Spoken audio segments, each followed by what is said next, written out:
que está aí seguindo na sua preparação para o Enem, hoje a gente vai comentar uma questão de linguagens, códigos e suas tecnologias, questão essa que foi classificada como pertencente à habilidade 1, competência 1. A questão começa com uma tirinha e a tirinha apresenta assim, tem uma pessoa como se estivesse dando uma palestra e ela diz: há um momento terrível do dia quando vocês são obrigados a pensarem nas coisas que realmente importam. E alguém pergunta: quando isso acontece? E a resposta: quando a bateria do telefone acaba. Talvez o raciocínio inicial seja que a reflexão seria um pouco mais de âmbito filosófico, mas com o final existe uma maneira diferente de se fazer esse raciocínio filosófico. Na verdade, é trazido para o mundo real de uma maneira mais relacionada às tecnologias, algo pertinente à competência 1, para poder fazer essa reflexão. Então existe uma maneira diferente de se pensar. O raciocínio filosófico viria, mas não vem por conta dessa maneira mais tecnológica que é tratado o assunto. A gente tem então aqui o que a gente chama de quebra de expectativa, que é o que diz justamente a alternativa A. Porque a pergunta diz, observando a utilização dos recursos expressivos na construção da tira, podemos inferir que o humor foi construído através dessa quebra de expectativa, que é o que diz a alternativa A. Na alternativa B fala sobre ambiguidade, algo que não há na tira. A ironia também, na alternativa C, também não existe ironia nas falas das personagens. Hipérboles, que seria a figura de linguagem dos exageros, não é encontrado aqui. E a ausência de recursos icônicos na construção da mensagem, ou seja, o casamento entre imagem e texto. Isso é necessário justamente para que você possa entender quem é que está falando. Então, quando você analisa cada uma das alternativas, você percebe que a única correta é a alternativa A, que fala justamente da quebra de expectativas. A questão apresenta um texto, inclusive com uma imagem de uma criança ao lado de um computador, em uma sala de aula, aparentemente, e o texto é intitulado Conheça a importância da tecnologia para o aprendizado moderno. Ele vai falar justamente sobre a maneira como dá para alinhar tecnologia e aprendizagem. O segundo parágrafo do texto, inclusive, diz o seguinte: o bom professor precisa então ficar antenado com as recentes transformações provocadas pelas novas tecnologias e instruir-se em como aproveitá-las na aplicação à sua prática pedagógica, além de adequar suas habilidades e competências para essa nova realidade.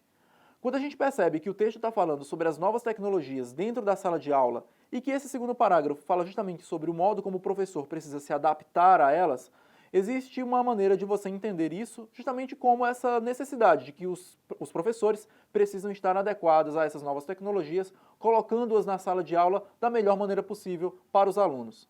O enunciado da questão diz o seguinte: o fragmento acima, que foi lido, extraído de um texto em que se discute a relação entre novas tecnologias e educação, é um exemplo de recorrência aos conhecimentos sobre as linguagens dos sistemas de comunicação e informação, para aprimorar práticas pedagógicas. Por quê? Quando você analisa cada uma das alternativas, você percebe que a alternativa C é a única que condiz. Ela diz, apresenta o domínio das tecnologias como algo necessário aos docentes. Os docentes são os professores, e eles precisam estar justamente, como o texto diz, antenados com essas novas tecnologias. Quando você analisa os outros textos e diz que mostra a máquina como algo capaz de substituir o professor, não é isso que o texto falou. Na alternativa B, procura esclarecer que a tecnologia provoca desemprego. Não, não é exatamente isso, porque o professor pode adequar a tecnologia para dentro da sala e manter o seu emprego. Na alternativa D, adverte os historiadores sobre os problemas tecnológicos, não tem nada a ver com a temática do texto. E a alternativa E, recomenda aos leitores o afastamento das novas tecnologias. Não, não é isso. Na verdade, é para trazer para mais perto, para ajudar no aprendizado. Espero que esses comentários tenham ajudado você a entender a questão. Na questão que a gente vai analisar, você vai perceber que existe um gráfico. Observe, o gráfico é o da evolução dos alunos matriculados no ensino superior à distância, em milhões. É um dado de 2011 do Ministério da Educação e do INEP. E você percebe que ao longo dos anos, de 2002 até 2011, houve uma crescente, a cada ano aumentando a quantidade de alunos no ensino superior. A questão vai fazer justamente o pedido que você analise o gráfico, e cada uma das alternativas precisa ser olhada vagarosamente e comparada com o gráfico. Fique observando o gráfico para você perceber como cada alternativa vai se relacionar diretamente a ele. A alternativa A: o número de alunos matriculados no ensino superior à distância em 2006 é menor que em 2002. Quando você olha para 2006, você percebe que há 207 alunos e em 2002, 42. Então, não é menor. Alternativa B: em 2004, o número de alunos matriculados no ensino superior à distância dobrou em relação ao ano anterior. Em 2004, havia 60, no ano anterior, 50, não era o dobro. Alternativa C. Em 2010, o número de alunos matriculados no ensino superior à distância reduziu 2 dígitos em relação ao ano anterior. Quando você olha para 2010, há 930 alunos. E não reduziu 2 dígitos, porque no ano anterior havia 838. Alternativa D. Em 2011, o número de alunos matriculados no ensino superior à distância atingiu seu ápice. E você percebe que, como o gráfico é uma crescente, 2011, ano de análise, é justamente o ano em que atinge o seu ápice.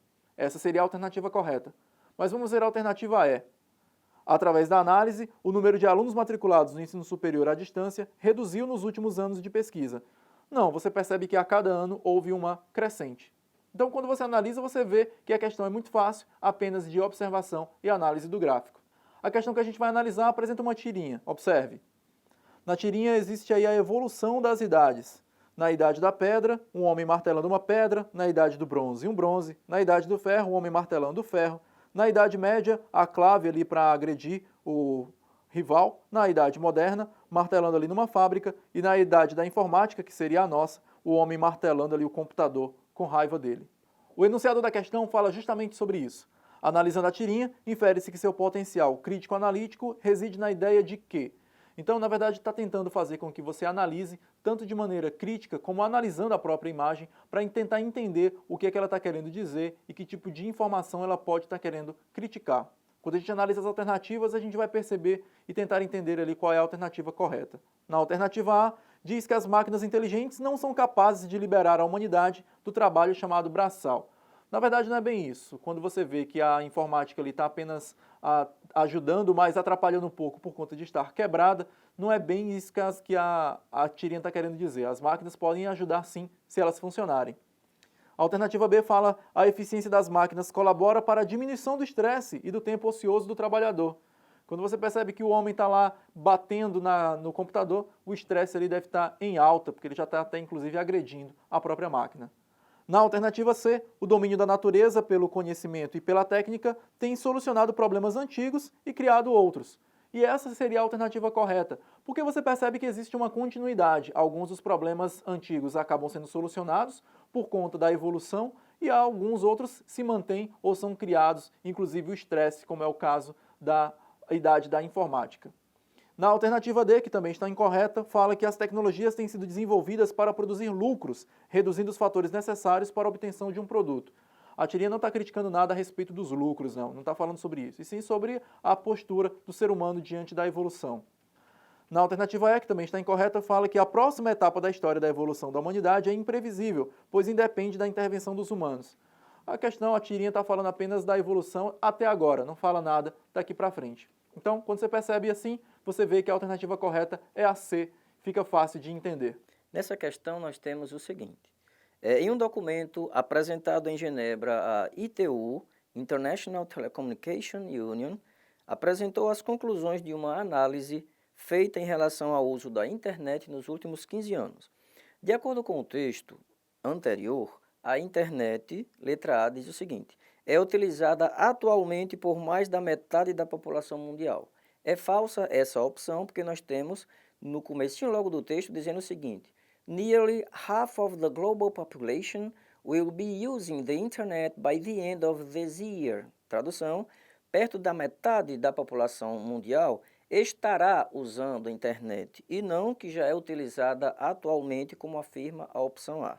Então, a opção A é errada. A opção B diz o seguinte: já está presente em 80% dos lares dos países em desenvolvimento. Nós vamos encontrar no texto justamente o seguinte: by the end of the year, 80% of households in developed countries. Então, aqui vai ser também no final do ano, e não que já está presente em 80%. Por isso, é falsa essa opção. A opção C diz o seguinte: apresentará no final de 2015 mais usuários nos países desenvolvidos. Aqui no texto também diz o contrário, é dos países em desenvolvimento. Na letra D diz: terá mais de 7 bilhões de pessoas conectadas a ela até o final de 2015. É falso, porque o texto, quando fala nos 7 bilhões de pessoas, é em relação à população mundial e não que estará conectada. E a letra E, a opção E, diz que registrará no final de 2015 8 vezes mais usuários do que no ano 2000. É justamente o que nós encontramos no final do texto, quando diz o seguinte: In the year 2000, there were just 400 million internet users worldwide. It said an eighth of the current figure. Tradução é, no ano de 2000 havia apenas 400 milhões de usuários de internet no mundo todo, justamente 1/8. Então, é justamente o que nós estamos nos referindo aqui na opção E, quando diz que registrará no final de 2015 8 vezes mais usuários, né? Então, 8 vezes mais, porque no ano de 2000 havia 1/8. Repetindo, é esta a opção E, a opção correta. Para essa questão, nós devemos avaliar o que está sendo colocado aqui para nós, que já é uma prática do Enem, o casamento entre a linguagem verbal e a linguagem não verbal. A linguagem verbal são as palavras que elas vão estar juntas justamente com as imagens. Então, nós temos aqui uma imagem, uma cadeira de rodas, com um cap de um militar. Na charge, apresenta aí a seguinte pergunta: como pode morrer de infarto um tio sem coração? Como é que pode morrer de infarto uma pessoa sem um coração? E no enunciado da questão você tem a charge do cartunista Moura, que faz alusão à morte do ex-ditador chileno Augusto Pinochet. Foi publicada em seu site na época do ocorrido, gerando inúmeros comentários. E um deles lê-se: esta vinheta me ha puesto a cavilar. Enhorabuena. Então você tem a palavra cavilar, cavilar no espanhol quer dizer ruminar, ou seja, esta charge o fez ficar pensando, ficar digerindo a ideia que estava sendo colocada nela. Enhorabuena, no espanhol, quer dizer parabéns, e vem aí justamente o que a questão espera do candidato. No comentário, Arturo Salvatierra, ao dizer que a charge lhe pôs a cavilar, ou seja, a ruminar, a pensar, externa que ela, o deixou triste e cabisbaixo por vincular a terrível notícia. Falso, porque nós temos aí a motivação para que ele fique pensando sobre o assunto, não que ele fique triste. No item B, lhe encheu de alegria e por isso felicita o cartunista pela charge. Também o item B será falso, porque em nenhum momento nós percebemos aí a motivação para que ele fique pensando sobre o assunto. No item C, o fez pensar no tema de maneira mais detida e profunda. Então, você vê que o item C está diretamente relacionado ao sentido do verbo cavilar, que seria o ruminar no português. No item D, levou o autor do comentário a chorar com a notícia, não houve manifestação de tristeza com o uso dessa palavra, e o item E lhe trouxe a notícia mais aguardada do momento. Portanto, resposta C.